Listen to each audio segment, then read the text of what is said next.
The air above Windsor was heavy with quiet calculation. The winds of scandal had barely begun to settle, and yet a new movement within the monarchy had already begun, one as graceful as it was deliberate. While the British press continued to feed on the remnants of Prince Andrew's public undoing, the palace had quietly initiated a counteroffensive.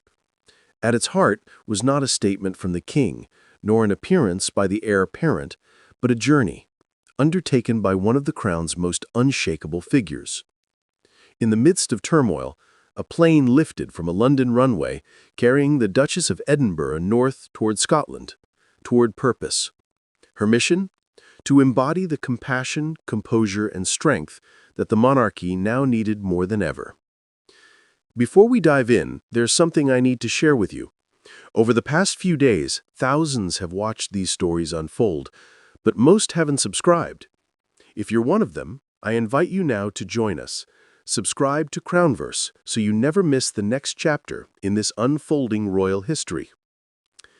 The Duchess of Edinburgh's journey to Scotland might have appeared, at first glance, as routine, a charitable engagement like so many others in the royal calendar. But nothing about this timing was coincidental. The King's office had just concluded one of the most difficult administrative chapters of his reign, formally stripping his brother, Prince Andrew, of his remaining honors and style, and finalizing what had come to be known inside the palace as the closure. It was the culmination of months of internal debate, emotional strain, and relentless public pressure. The damage Andrew's actions had done to the monarchy's image was not simply reputational. It had tested the very moral authority upon which the institution rests. To restore equilibrium, the king's strategy required precision. He needed a gesture, not of grandeur, but of empathy. A gesture that could redirect public attention without denying the gravity of what had been lost. And that gesture took the form of Duchess Sophie. Sophie, the Duchess of Edinburgh, is not a figure of noise. She has never sought the camera's flash or the headlines that define so many modern royals. Her strength lies in her quiet persistence, the slow, deliberate building of trust through action rather than proclamation. Her departure for Scotland was the first visible act in a wider campaign to remind Britain and the world that service, not scandal, defines the crown. Her mission? To attend a high-profile reception at Edinburgh Castle, organized under her patronage of the Defence Medical Welfare Service, or DMWS. For those who understand the intricate choreography of royal assignments, this was not a random appearance. The symbolism was layered and precise. Edinburgh Castle, an emblem of endurance and strength.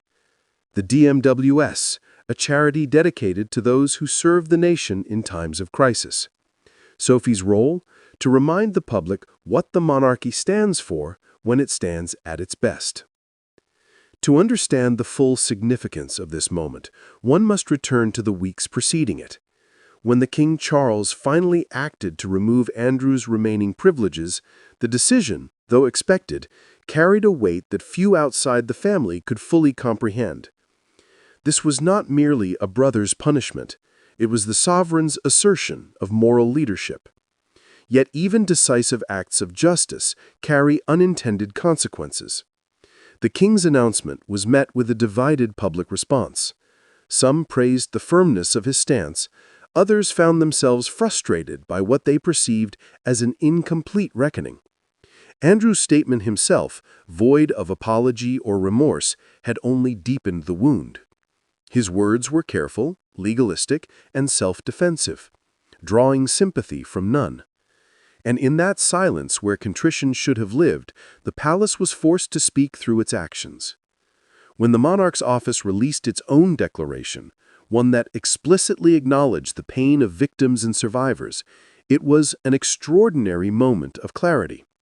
Their Majesties wished to make clear that their thoughts and utmost sympathies have been and will remain with the victims and survivors of any and all forms of abuse.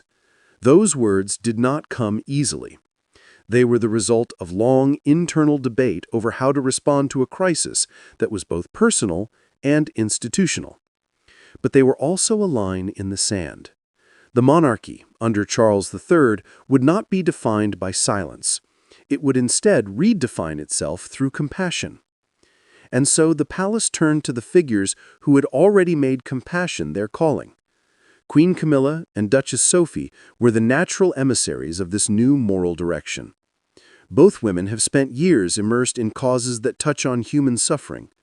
Camilla's tireless advocacy for survivors of domestic violence and assault has been one of the defining missions of her public life. Sophie's dedication to supporting victims of sexual violence in conflict zones and her work with charities that provide welfare to service personnel and their families formed the bedrock of her reputation.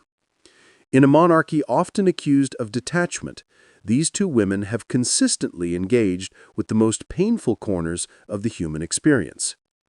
It was not lost on palace observers that Sophie's engagement in Scotland came immediately after the king's decisive action against Andrew.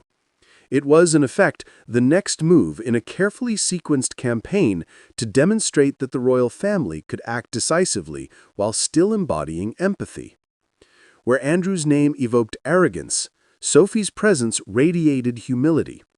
Where Andrew's actions had alienated, hers would unite. The optics were as deliberate as the intent. A dignified royal, working quietly for a cause tied to national service and sacrifice, standing against a backdrop of stone and history, was everything the monarchy needed to project at a moment of moral fatigue.